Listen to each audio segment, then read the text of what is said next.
అందరికీ నమస్కారం అండి. ఈరోజు ముఖ్యంగా నాకు పర్సనల్గా చాలా ఆనందించాల్సినటువంటి విషయం ఏంటంటే, ఆనందం కలిగించే విషయం రాణాబాబు లాంచ్ చేయటం. ఎందుకంటే ఈరోజు రైటర్గా నేను ఇక్కడ నిలబడ్డాను, మీతో మాట్లాడుతున్నా అంటే దానికి కారణం కృష్ణం వందే జగద్గురు. ఆ సినిమా లేకపోతే నేను లేరు. క్రిష్ గారు నాలో ఉన్న రచయితని గుర్తించి నాకు ఆ సినిమాకి అవకాశం ఇస్తే, కొత్త వాళ్ళతో ఎందుకు ఇంకెవరి చేతన రాయించవచ్చు కదా అని చెప్పేసి ఒక్క మాట రాణాబాబు కానీ సురేష్ బాబు కానీ అన్నట్టయితే ఈరోజు నేను ఇక్కడ నిలబడేవాడిని కాదు. ఆ రోజు వాళ్ళు నన్ను ప్రోత్సహించి నా కళాన్ని నడిపించడానికి కారణమైనటువంటి వాళ్ళు, నేను లైఫ్ లాంగ్ రుణపడి ఉండేటువంటి వాళ్ళు క్రిష్ గారు, రాణాబాబు, సురేష్ బాబు. ఆయన రావటం అనేది నిజంగా నాకు చాలా ఆనందం కలిగించిన విషయం అండి. ఇది నా ఫస్ట్ సినిమా కృష్ణం వందే జగద్గురు. 12 సంవత్సరాల తర్వాత దేవకీ నందన వాసుదేవ, దానికి ఆయన హీరో, దీనికి ఆయన ట్రైలర్ లాంచ్ చేస్తున్నారు. అలాగే ఇక సినిమా విషయానికి వస్తే చాలా మంచి సినిమా అండి. బాలా చాలా అద్భుతమైనటువంటి, ఈరోజు నేను చెప్తున్నాను ఇండస్ట్రీకి ఒక స్టార్ ప్రొడ్యూసర్ వస్తున్నాడు ఈ సినిమాతో. బాలకృష్ణ ఎంత ఫ్యాషనేటెడ్ అంటే, డైరెక్టర్కి ఏం కావాలన్నా సరే, ఎందుకు అంత అవసరమా, ఇది చేయొచ్చు కదా, దీంతో వెళ్ళిపోవచ్చు కదా అని అనవసరమైనటువంటి నస పెట్టకుండా, నస అంటే డిస్కస్ చేయకుండా, అప్పుడప్పుడు ఆ డిస్కషన్ కూడా అవసరమే, దాని నస అనకూడదు, తప్పనేశాను. ఆ డిస్కషన్ కూడా పెట్టకుండా వాస్తవంగా ఏవి కావాలంటే అది ఇచ్చి, తను నమ్మినటువంటి కథని, తను నమ్మిన దర్శకుడిని, ఆ దర్శకుడు ఏమి చెబితే అది చేస్తూ, ఆ కథకి ఏం కావాలంటే అది ఇచ్చినటువంటి నిర్మాత బాల.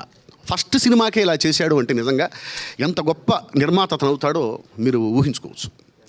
అలాగే అర్జున్, తను నాకు ఫస్ట్ నా కథ చెప్పినప్పుడే నాకు సినిమా కనిపించిందండి.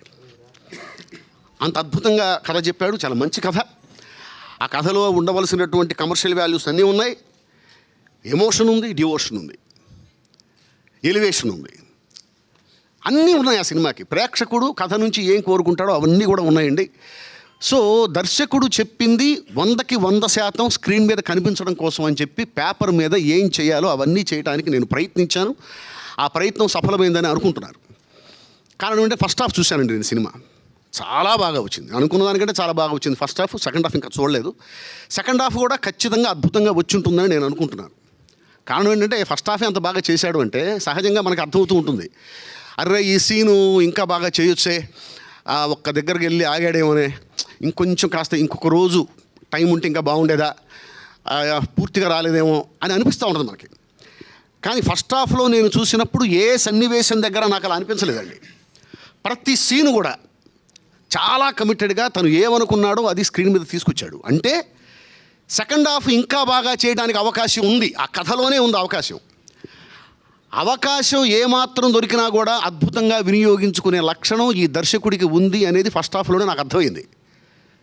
కాబట్టి సెకండ్ హాఫ్లో ఇంకా అద్భుతంగా అవకాశం ఉంది కాబట్టి దాన్ని ఖచ్చితంగా ఉపయోగించుకుని ఉంటాడు. ఖచ్చితంగా అద్భుతమైనటువంటి సినిమా రేపు 22వ తారీఖు వస్తుందండి. మీరు అందరికీ నచ్చుతుంది, దేర్ ఈజ్ నో డౌట్. ఈ సినిమాతో బాలా ఎలా అయితే స్టార్ ప్రొడ్యూసర్ అవుతాడని నేను చెప్తున్నానో, అర్జున్ కూడా స్టార్ డైరెక్టర్ అవుతాడు. ఎట్ ఏ సేమ్ టైం ఈ సినిమాతో Ashok next level star hero అవుతాడు. ముగ్గురు స్టార్స్ని ఈ సినిమా తీసుకొస్తుందండి. అలాగే హీరోయిన్ కూడా, ఆమె కూడా ఖచ్చితంగా స్టార్ హీరోయిన్ అయ్యే లక్షణాలు ఖచ్చితంగా ఆమెకు ఉంది, ఆమె కూడా అవుతుందండి. స్టార్స్ని ఇంట్రడ్యూస్ చేసే సినిమా ఇది అవుతుందని నేను ఖచ్చితంగా చెప్పగలను. అర్జున్ కరెక్ట్గా లైన్లో ఉన్నాడు అనడానికి ఒకసారి టైటిల్ డిస్కషన్ దగ్గర వచ్చినప్పుడు, ఎలాంటి టైటిల్ అయితే బాగుంటుంది, అర్జున్ కాస్త ఏదో ఒకటి పెట్టేయద్దు, కొంచెం ఆలోచించు, సెన్సిబుల్గా ఉండాలి, జనానికి అర్థం అవ్వాలి, సినిమా సోల్ కరెక్ట్గా ఎలివేట్ అవ్వాలి, సౌండ్ వినగానే మనకు సోల్ అర్థం అవ్వాలి, అది టైటిల్కి ఉండాల్సిన లక్షణం అండి. సినిమా ఏ జానర్లో ఉంటుందో, సినిమా కలర్ ఏమిటో, ఆ సినిమా వరల్డ్ ఏమిటనేది మనకి టైటిల్ వినగానే అర్థం అవ్వాలి. ఆ సౌండ్కి, ఆ సోల్కి ఆ కనెక్షన్ ఉంటుంది. చాలామంది ఆ కనెక్షన్ మిస్ అవుతుంటారు. అదొకసారి చూడు అన్నప్పుడు టక్కని చెప్పి ఉత్తర క్షణంలో చెప్పాడు నాకు, సార్ దేవకీ నందన వాసుదేవ ఎలా ఉంది సార్ టైటిల్ అని. నాకు దాదాపు ఒక నెల ఆలోచిస్తే కానీ రాని టైటిల్ ఏంటి ఇంత తొందరగా చెప్పేశాడు, ఆల్రెడీ ఒక నెల 2 నెలల నుంచి దీని మీద కూర్చొని ఉన్నాడా అనే డౌట్ వచ్చింది నాకు. చాలా అద్భుతమైన టైటిల్ అండి దేవకీ నందన వాసుదేవ. ఎవరికైనా సరే పట్టేస్తుంది. ఆ టైటిల్ చెప్పినప్పుడే నాకు అనిపించింది, డైరెక్టర్ కరెక్ట్గా ఉన్నాడు, లైన్లో ఉన్నాడు, సినిమాకి ఏం కావాలో అతను బాగా తెలుసు అనేది నాకు అక్కడ అర్థమైపోయింది. చాలా మంచి సినిమా వస్తుందండి. అలాగే ఈ కార్యక్రమానికి విచ్చేసినటువంటి సందీప్ కిషన్ గారితో నేను ఆల్రెడీ ఒక సినిమా చేసి ఉన్నా. అయితే అది మేము ఒకటి అనుకున్నాం, అదేదో అయిపోయింది. అది అనుకున్నంత సక్సెస్ కాలేదు ఆ సినిమా. కానీ ఖచ్చితంగా ఫ్యూచర్లో ఒక సూపర్ డూపర్ హిట్ సినిమాకి సందీప్ కృష్ణ గారితో పనిచేయాలని ఉంది. ఖచ్చితంగా చేస్తాను నేను. ఇక గల్లా జయదేవ్ గారండి, మా తెనాలి మాకు ఎంపీగా చేశారు. మేమందరం అనుకుంటూ ఉండేది ఏంటంటే గల్లా జయదేవ్ గారికి మేము పెట్టిన పేరు ద లైన్ ఆఫ్ పార్లమెంట్.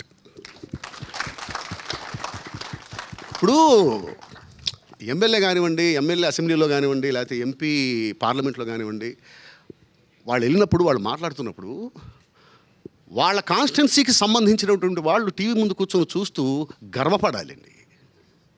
అదిగో మా ఎమ్మెల్యే మాట్లాడుతున్నాడు చూడండాయా, అదిగో మా ఎంపీ మాట్లాడుతున్నాడు వినండాయా, చూడండాయా మిగిలిన వాళ్ళందరూ ఎట్లా ఆయన వైపు చూస్తున్నారు. అలాగా ఆ కాన్స్టిట్యున్సీలో ఉండేటువంటి ఆ ఓటర్లు గర్వపడేలాగా నడుచుకునే వాళ్ళు ఎమ్మెల్యేలు అంటారు, వాళ్ళని ఎంపీలు అంటారు. సిగ్గుపడేలాగా నడుచుకునే వాళ్ళని ఎంపీలు ఎమ్మెల్యేలు అనరండి, వాళ్ళకి వేరే పేర్లు ఉంటాయి. ఈ వేదిక కాదు దాని గురించి మనం మాట్లాడకూడదు. సో అలాగా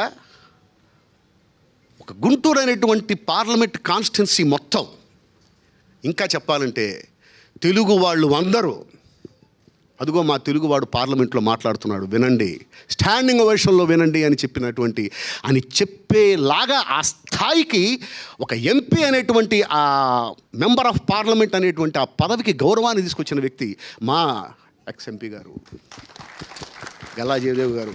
వారితో కూడా ఈ రోజున నేను వేదిక షేర్ చేసుకోవడం నాకు చాలా ఆనందంగా ఉంది. ఖచ్చితంగా ఒక మంచి సినిమాని మేము ఇస్తున్నామండి. రేపు వస్తుంది, ఖచ్చితంగా హిట్ అవుతుంది, అందరికీ నచ్చుతుంది. దీనికి ప్రేక్షకుల ఆశీస్సులు, పెద్దల ప్రోత్సాహం, అలాగే మీడియా మిత్రుల సహకారం అన్నీ ఉండి ఈ సినిమా అద్భుతంగా ముందుకెళ్ళాలని, మా నిర్మాత బాలకి బాగా డబ్బులు రావాలి, ఇంకా మంచి సినిమాలు చేయాలి, నెక్స్ట్ ఇంతకంటే పెద్ద సినిమా చేయాలి, దానికి కూడా నేను రాయాలి అని మనస్ఫూర్తిగా కోరుకుంటూ థ్యాంక్ యూ వెరీ మచ్.